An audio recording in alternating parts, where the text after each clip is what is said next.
Israel is well known for its innovative solutions in nearly every field, and water management is no exception. Given the country's challenging geography, it has had to develop a highly advanced water supply system. This intricate network consists of pipelines, channels, tunnels, reservoirs, and purification stations, all essential for efficiently distributing water. Despite water being an incredibly valuable resource, Israel deliberately channels vast amounts of it into the desert. But this isn't just wasteful excess. There's a fascinating reason behind it. Let's uncover what's really happening. Welcome to the Negev Desert, a landscape that shares similarities with some of the harshest deserts on Earth. Here, the climate is extreme, with average daily high temperatures ranging between 77 degrees and 88 degrees Fahrenheit, depending on the region. The average daily low temperature in the Negev ranges between 66 degrees and 57 degrees Fahrenheit. However, at certain times, the heat can become nearly unbearable. During the peak of summer, temperatures can soar to a scorching 122 degrees Fahrenheit.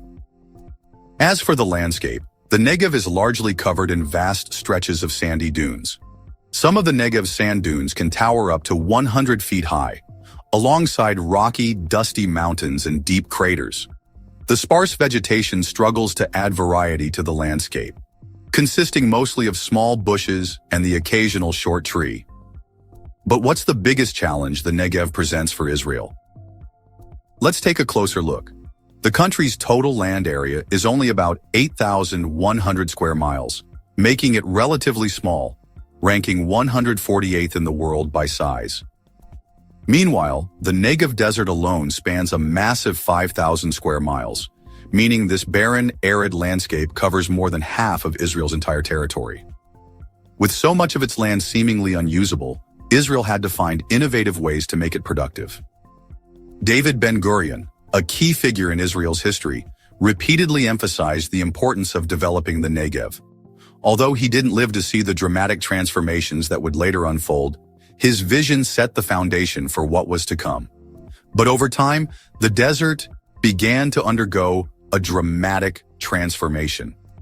This would have been impossible without Israel's decision to supply the region with vast amounts of water. The key to this effort was integrating the Negev into the country's national water supply system. Completed in 1964, this ambitious project was designed to transport water from Israel's most vital reservoir, the Sea of Galilee, to both the densely populated central regions and the arid south. To achieve this, an 80-mile-long infrastructure was developed, consisting of massive pipelines, open channels, tunnels, reservoirs, and powerful pumping stations capable of moving up to 19 million gallons per hour, or an astonishing 449 million gallons per day. At first glance, it may seem like the system barely reaches the Negev, as the main pipeline only passes through the western part of the desert. However, that's only part of the picture. A vast network of secondary branches extends beyond the main route, ensuring that water reaches even the driest areas. These secondary pipelines extend further into the desert, reaching cities like Beersheba, home to over 200,000 residents. In fact, it ranks among the top 10 most populated cities in Israel. The fact that hundreds of thousands of people live in the heart of the desert is a testament to how advanced the country's water supply system has become.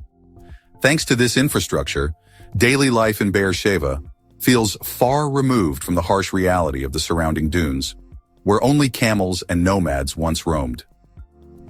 For years, this system successfully delivered water to the Negev, but then disaster struck. The Sea of Galilee's freshwater reservoir was hit by a severe drought.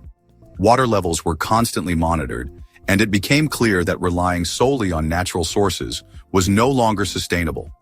The solution? Desalination. To address the crisis, Israel turned to its growing network of desalination plants, which you can see here on the map alongside the national water system. These facilities produce an immense amount of fresh water, with capacities ranging from 23 billion gallons to 39 billion gallons at the most advanced plant, Sorek.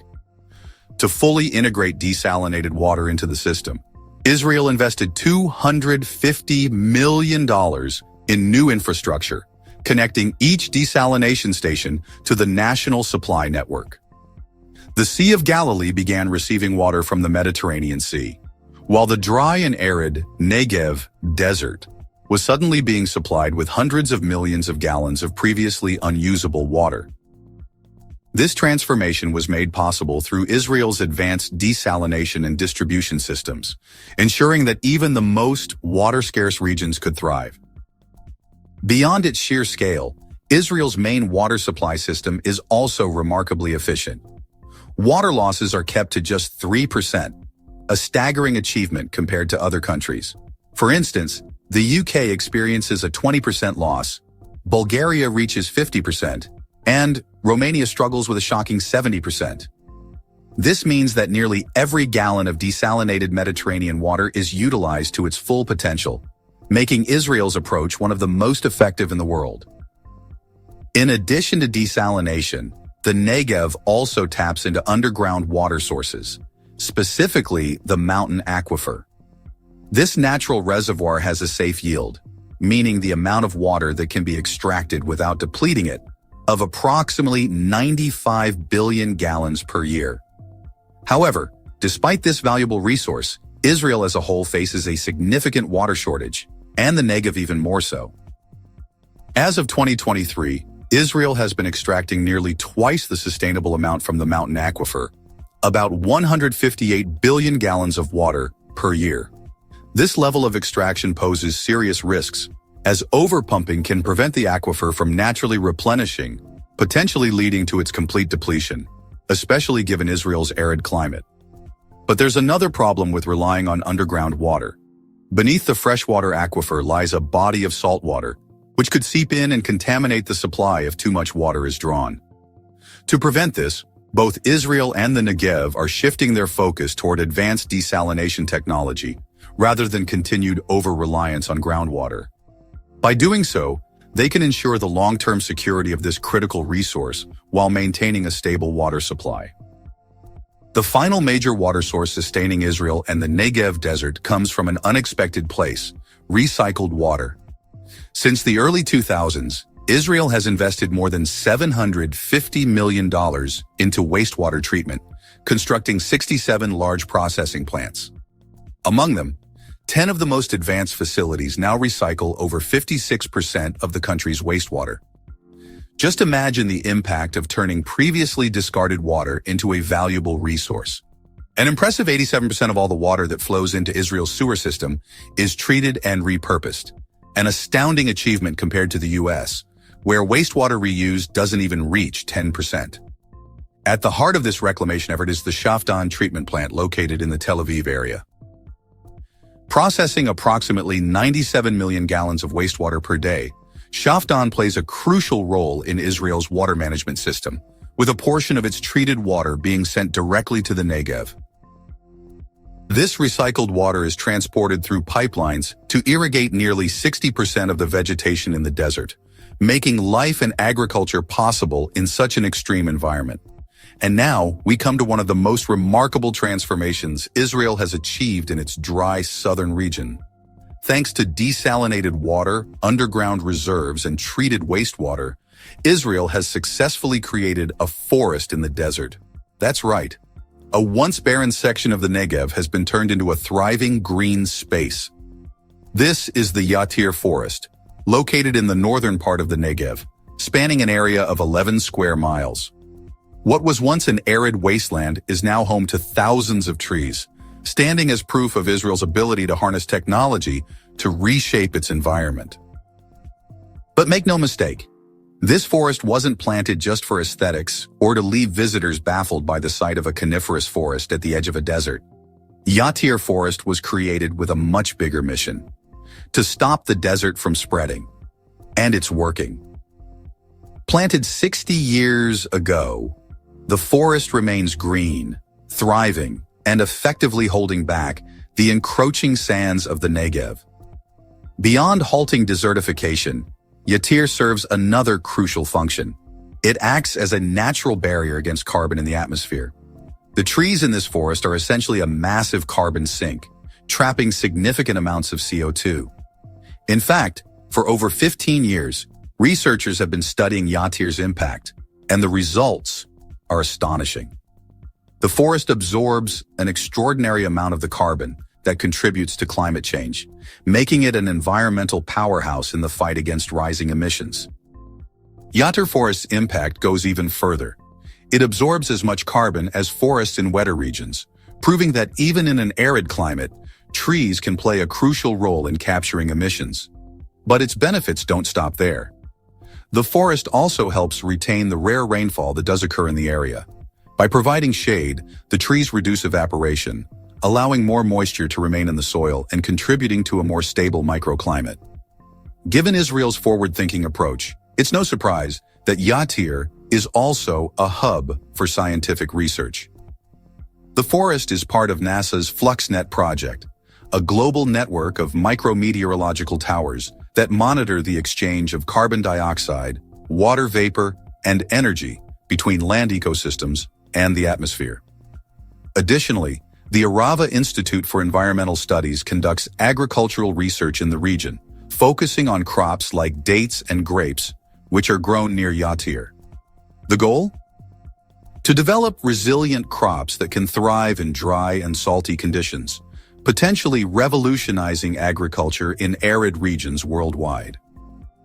However, despite Yatir's success, it hasn't been entirely free of challenges. A forest surviving for 60 years in the desert is an incredible achievement, but that doesn't mean it has been without setbacks. Environmental and climatic factors continue to pose risks, and sustaining this green oasis requires ongoing effort and adaptation.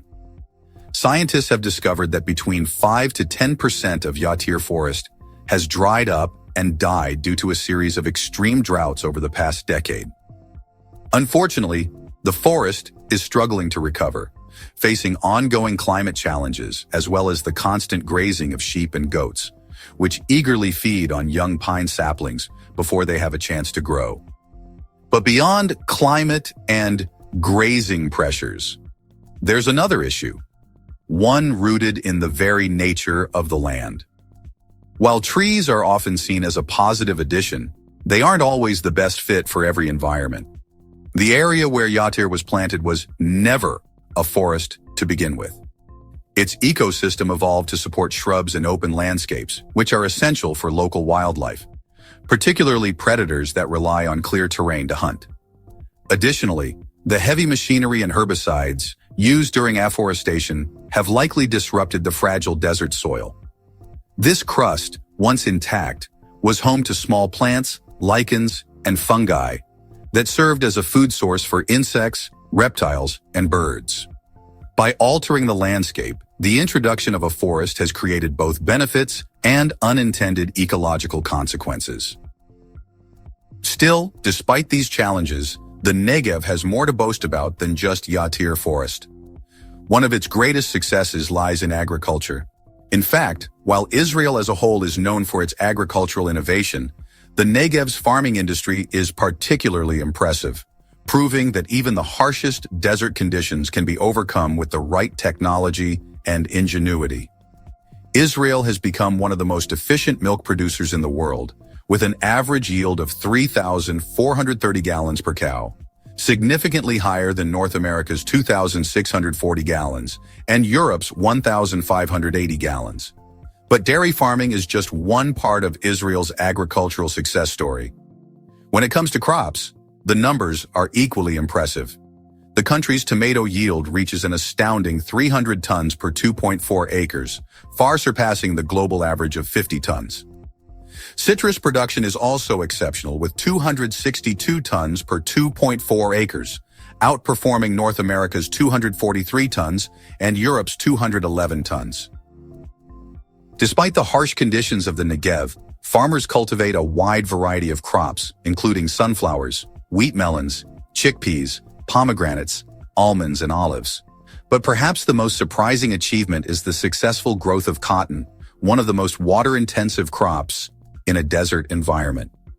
Farmers in Sabarkama have reported impressive yields, even in arid conditions. In good years, They harvest 3.5 tons of sunflowers, 7 tons of wheat, and 6.5 tons of cotton per 2.4 acres. While these figures might not sound overwhelming at first, considering the extreme desert climate, they are remarkable achievements that highlight Israel's ability to defy nature with cutting-edge agricultural technology. When it comes to agricultural efficiency, Israel leads the world. In terms of total fruit production value, like a GDP for agriculture, Israel ranks first, ahead of much larger countries like Pakistan, Portugal, and New Zealand. In fact, every other country on the list has significantly more land to work with, making Israel's achievement even more remarkable.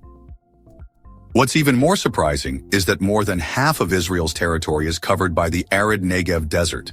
Yet despite its harsh conditions, this very desert accounts for 40% of the country's total agricultural output. So how does Israel manage to turn such an inhospitable environment into a thriving agricultural hub? By now, it's clear that Israel's sophisticated water system plays a crucial role. Desalinated water from the Mediterranean Sea is transported deep into the Negev, while underground water sources and treated wastewater are also repurposed for farming. But simply flooding a dry desert with water wouldn't be sustainable. Consumption would be astronomical, and even Israel's advanced infrastructure couldn't handle the demand. The real secret lies in cutting-edge agricultural innovations that maximize water efficiency. From precision irrigation systems to advanced soil management techniques, Israeli farmers have developed methods that allow crops to thrive with minimal water use. These innovations not only make large-scale farming possible in the Negev, but also position Israel as a global leader in sustainable agriculture. The most important innovation driving Israel's agricultural success is, without a doubt, drip irrigation. This method has been widely used in the country since the 1950s, thanks to one of the founders of Mekorot, Israel's main water organization. Unlike traditional irrigation methods that flood fields with water, drip irrigation delivers water directly to the root zone of plants in small, controlled amounts. Special drip dispensers regulate the flow, ensuring that only the necessary amount of water is used. This system offers numerous advantages, including lower water consumption, reduced soil erosion, minimized weed growth, and improved crop yields. Of course, there is one drawback: higher costs compared to conventional irrigation techniques. However, when it comes to farming in the Negev, the benefits far outweigh the costs. Drip irrigation allows Israel to not only feed its own population, but also export agricultural products, generating significant revenue. But Israel's agricultural innovations don't stop at plants.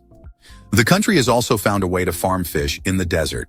A few decades ago, scientists discovered that in certain locations beneath the Negev's arid surface, there are about 50 to 100 feet below the surface of the Negev desert, scientists discovered a surprising resource: naturally warm water at around 104 degrees Fahrenheit with low salt content. This water dates back thousands of years when the desert was much wetter, and rainwater seeped underground, gradually warming up over time. Researchers soon realized that these underground reserves create an ideal habitat for various fish species, including tilapia, bream, barramundi, catfish, guppies, and even clownfish. But fish farming in the desert isn't just about producing food. It also benefits agriculture. The fish release metabolites into the water, which act as natural fertilizers for plants. The enriched water is then used to irrigate crops, and as the plants absorb these nutrients, they also purify the water, returning it to near original quality. This closed-loop system is both efficient and sustainable, allowing Israel to raise fish and grow crops using the same water supply. A perfect example of this approach is a commercial fish farm in the Negev, which spans 86 acres and sits above a geothermal water source at 98 degrees Fahrenheit. This facility alone has a production capacity of 2,000 tons of barramundi per year, demonstrating how cutting-edge technology and natural resources can turn one of the world's harshest environments into a thriving agricultural hub. The warm underground water is pumped into internal systems, where it is used to cultivate barramundi. Once the fish farming process is complete, Only a small amount of water is discharged, and even that doesn't go to waste. It flows into nearby agricultural areas. Thanks to a specialized water recycling system, this nutrient-rich water is repurposed to irrigate olive groves, creating a sustainable closed-loop system. Now, let's return to David Ben-Gurion's vision. He believed that the arid southern desert could one day support the north, particularly in terms of desalination and renewable energy. While he likely never imagined the full extent of today's advancements, his predictions were remarkably accurate. The Negev has become a global model for using desalinated water in dry regions, and Israel's innovative technologies in this field are now adopted worldwide. But what about energy? Here too, the Negev desert plays a crucial role. With abundant sunlight and vast open land, it provides the perfect setting for large-scale solar energy projects. One of the most significant examples is the Xtreme power plant, located south of the Negev's most populated city. This is enough to power tens of thousands of homes, making it a crucial energy source for the region. The final section of the Xtreme power plant is a photovoltaic solar farm, which directly converts sunlight into electricity. Unlike the parabolic trough and heliostat tower, which rely on thermal energy, this third section uses solar panels to generate power efficiently, even in lower sunlight conditions. Until recently, the 853-foot tower at Xtreme held the record as the tallest solar tower in the world. While this title may have since been surpassed, its impact on renewable energy in Israel remains just as impressive. But for the local farmers and residents, records aren't what matter most. The station's ability to generate 320 gigawatt hours of energy annually is what truly makes a difference. Israel has proven its ability to transform one of the world's harshest landscapes into a hub of innovation. The Xtreme power plant, with its combined solar thermal and photovoltaic technologies, generates enough electricity to power 120,000 homes, while also supporting agriculture and water desalination efforts. The 30-megawatt photovoltaic station, though smaller in scale, plays a crucial role in supplementing the region's energy needs and expanding greenery in the Negev desert. David Ben-Gurion once called the Negev a test of Israel's creative potential, and today we can confidently say that Israel has passed that test with flying colors. Through cutting-edge water management, sustainable agriculture, and renewable energy projects, the country has turned its desert into an asset rather than a limitation. The Negev stands as a testament to what innovation, determination, and vision can achieve, even in the most inhospitable environment.